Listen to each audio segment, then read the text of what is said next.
We started talking about recycling today. Daily Mirror, big splash front page today, an exclusive for them, and a Mirror investigation. And they're saying, you put it in the recycling bin, you think you've done your bit, it's dumped abroad, in this case, Turkey, and you know what? They burn your recycling, right? So why the heck are we doing it? Let's go to the broadcaster, Anthea Turner, who, unlike the rest of us, researched this and went out to a recycling factory.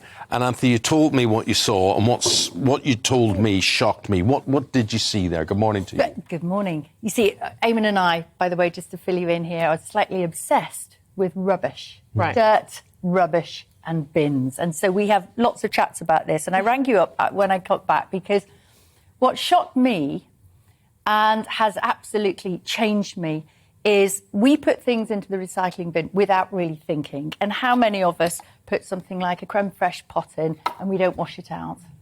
And then I say something, because people want to do the right thing. Like, yeah. People think, right, I've done a bit, I've put the plastic in the right bin. What I often think about the washing out business is, first of all, I think it's going somewhere that will take care of that, which it's not, you're going to tell me. But secondly, I think I'm wasting water. Water is a very you don't. Do you don't think water's really precious? Well, yeah, but, you know, you can rinse out your thing thoroughly. Well, you're using gallons and gallons of water throughout the day, rinsing stuff out. I think they shouldn't be allowed to make it in the first place. That's my point. But however, sorry, I interrupted. Well, what happened to me was I went to, and actually anybody can do this, you can go to your local recycling plant. A lot of people do tours. Most of them will allow people, it's free of charge, and you go around and it will change you. What happens is you see the people. We think it's a whole load of machines doing the job, robots, sorting everything out. No, it's not. There are machines obviously there, but there are people, and a lot of women actually at board level and on the shop floor who are sorting out our rubbish. So they are going, they've got the marigolds on. Actually, they're not marigolds, they're a much thicker version of them.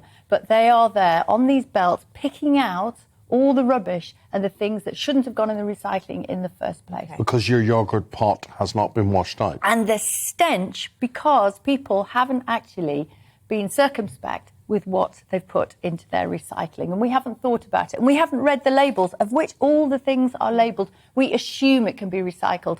A lot of the things can never be recycled. They're not worth recycling.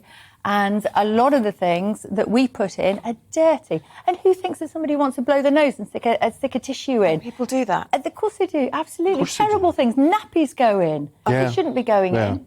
So talk us through some of the bits you've got on the desk here and what people are sort of going wrong with. For example, could that wine bottle be recycled with the lid on? No. So you take lids off. Oh, well, you see, now it just gets ridiculous. I wouldn't have known that. I knew that. Something like this. So this is...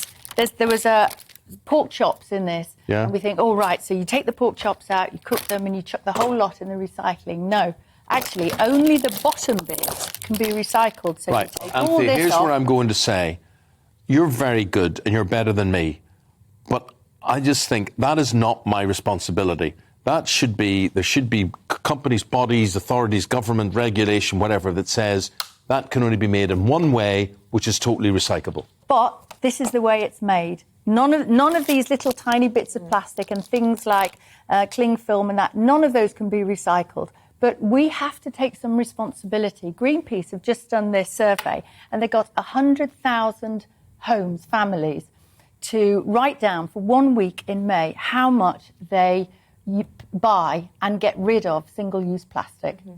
And they've come up with a figure. A year, the UK, we buy and dispose of, some way, 100 billion pieces of single-use plastic. Can you imagine what that is? So yes, every week... But my point is it shouldn't be made in the first place. Well, it shouldn't be made in the first place, and this is where we have to start lobbying. But we are in control of this because we are the customer. As soon as we stop buying the broccoli that's got a little bit of plastic over the top and we buy the loose broccoli, then the supermarkets will take notice. At the moment, they're not. They're still not.